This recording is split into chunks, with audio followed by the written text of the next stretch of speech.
Hey there, everybody. It's Karen Ricks along with our Little Sue. I'm the head chef here at our kitchen classroom, and today we are recording this special video from Tuscany in Italy.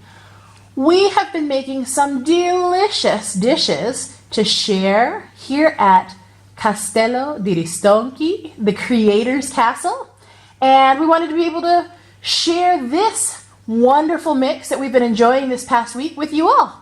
Are you ready to get started with our special bean dip, Mr. Sue? Yep, I am so ready. All right, let's do This this. castle is so ready for me. Okay, so in front of our Little Sue here, he has some cannellini beans. Can you tip the pot just a little bit so everybody can see the beans? We've probably got about half a kilo of beans there. Okay, thank you very much. And next to the beans, we're going to add some spinach. I'm just going to zoom in on that for a second. All right, can you go ahead and start scooping the spinach up into the pot of beans, please? With what? You can use a spoon that's right there.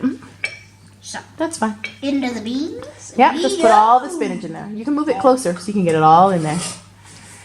Okay, now one of the reasons I wanted to bring you this recipe was because I've heard from some of our fans and followers recently saying that cooking sounds great, cooking with children sounds fantastic, but that word cooking seemed a little bit daunting. So I'm here to bring you a slightly different variation. We don't have to call this cooking. How about just a little food preparation? As you can see, this is something that is super simple for everybody to come together, no matter what age in the family, in order to help prepare something delicious that everybody can enjoy. Now, one of the reasons we wanted to share this special recipe with you is because this is something that we've been playing with variations on for the past week that has been incredibly delicious and just gobbled up by all sorts of eating fans here at the castle. And that's for omnivores, for vegetarians, for vegans. For everyone. That's right, everybody. Everybody has enjoyed it. This dish is naturally vegan and gluten-free. And even our carnivores, our omnivores, who would normally turn up their noses at something vegan, are discovering that vegetables can taste delicious, right? Now, in this vegetable tastes good, delicious, depending on you. That's right. Now, the vegetables don't have to be spinach. We're using spinach today because that's one of the things that we have on hand. But again, we've been playing with variations on this particular recipe all week, including things like garlic, which we're going to put in a little bit here today. Roasted garlic is Roasted garlic, that's right. If you can, try it at home. It is so good. So good. And roasted beets, too, speaking of roasting. The spinach here is going to give us a fantastic green color today. But beets, excuse me. Beets gave us a beautiful red color that was rich and delicious. They're more of a pinkish color to me. It was kind of pinkish. Well, if we Pinkish red. roasted bell peppers, that would make it really red. Roasted bell Or peppers. carrots. Oh, you could roast some carrots in there and get a bright orange color.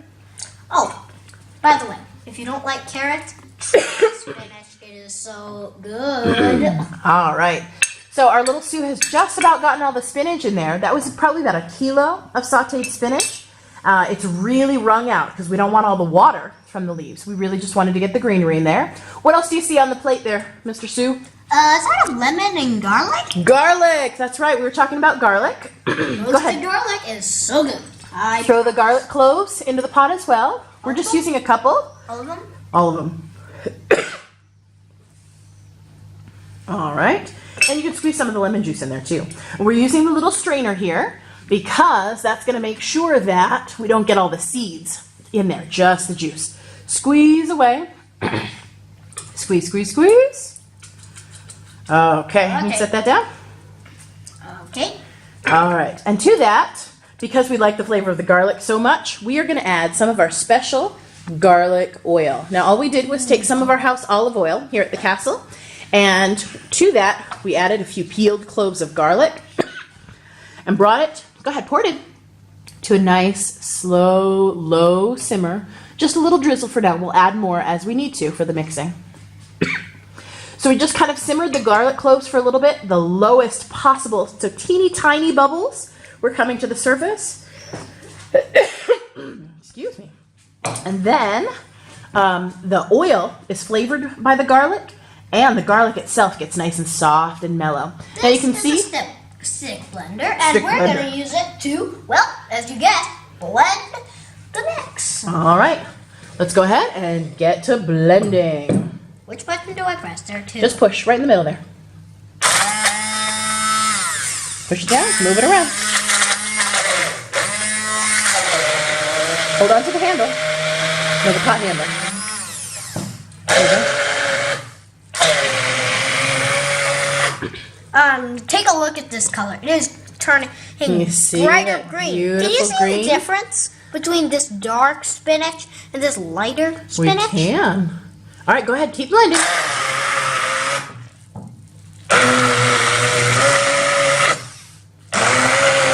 Now it's even getting even lighter. Doesn't it look like cheese, like green cheese now? Go ahead, keep blending.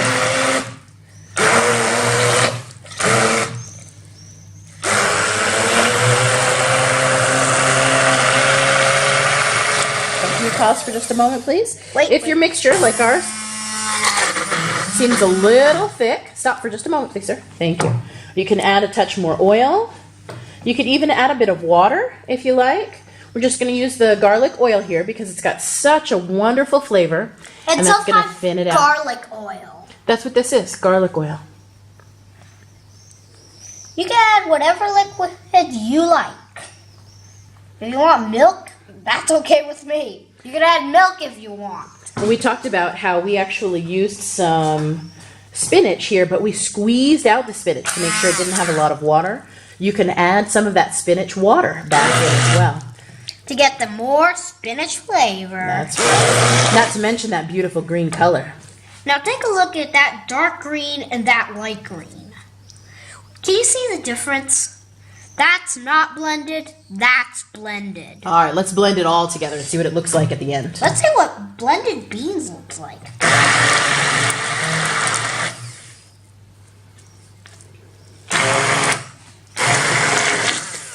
I think half the fun of this, and the reason our little Sue wanted to come and make this dish with me, is because he enjoys playing with the stick blender. It's kind of a fun kitchen tool. And if you don't have a stick blender, don't worry. You could do this in a food processor. You could do this in a regular stand-up blender. You can even do this with a whisk if you can, if you have one. You could. You could go to town with a knife, really chopping the spinach finely, and you could mash the beans with like a mortar and pestle. Go ahead. You can do this with just about anything that moves. Who's good and grind.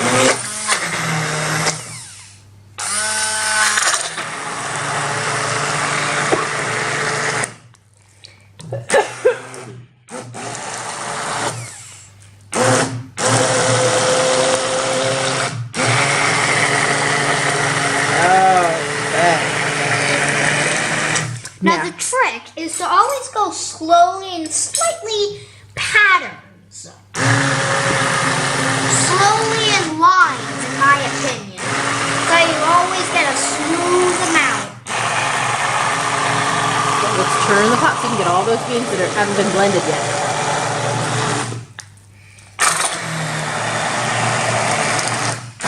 Very slow. Don't forget these beans over here.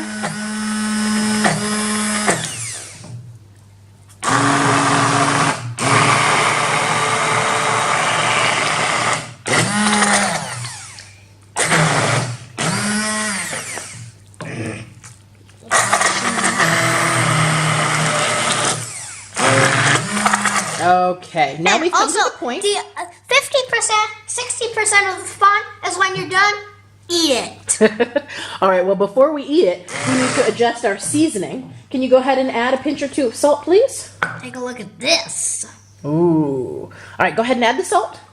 Now, you'll see a lot of recipes that say season to taste. What does that mean, sir? What does that mean? Season to taste? Yeah, that's probably too much. Let's add about half of that. Okay. What does season to taste mean?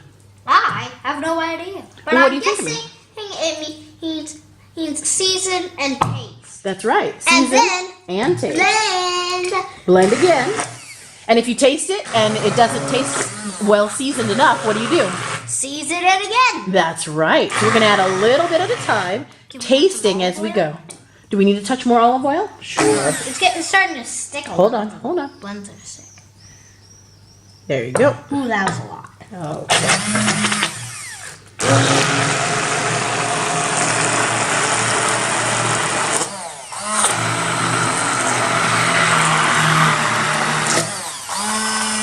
Put it down in there.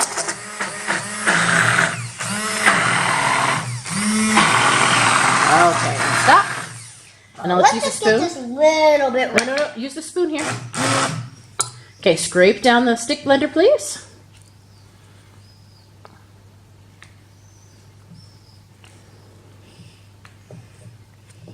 All right, that's good. Let's just set it aside. All right, go ahead and step out. Step out. All right. Now, can you go ahead and just stir with the spoon there? Now. And grab one of the little tasting spoons so we can see how the seasoning is and whether or not we might like to adjust it just a little bit. The trick with when I spoon around is to always go around the middle. So you have one clump that's unspooned, and then chop it down a little, and then whisk again. Now let's get one of these little tasting spoons. See how this is now. Okay. What do you think? Do we need to adjust the seasoning? We might need a little more lemon and a little more salt. Okay, then let's do that. Go ahead and add a touch more lemon. Not really getting. Oh, squeeze right over the pot here. There you go.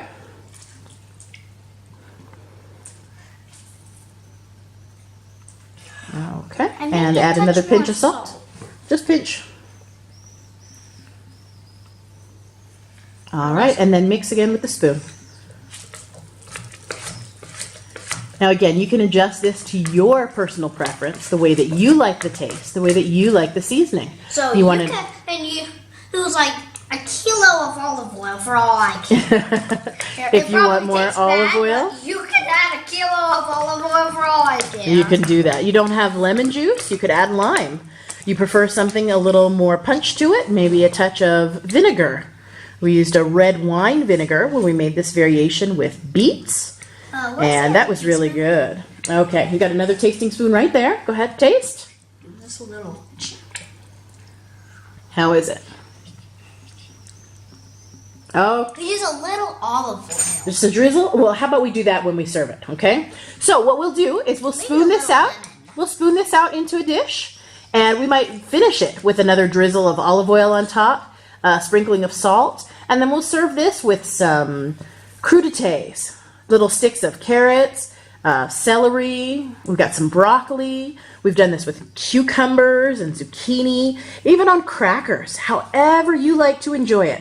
But this special dip... You can put this on your top of your pasta like a fake delicious pesto. You sure could. You could do that too. You can enjoy this in a number of ways.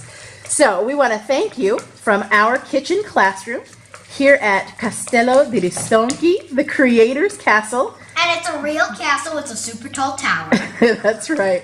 We're at the base of the tower right now. No special gates. We'll bring you more delicious videos here from the castle. And with greens, look. With that beautiful green and other fantastic colors. So give us your feedback. Let us know when you make your special dip. What vegetables do you want to add to it?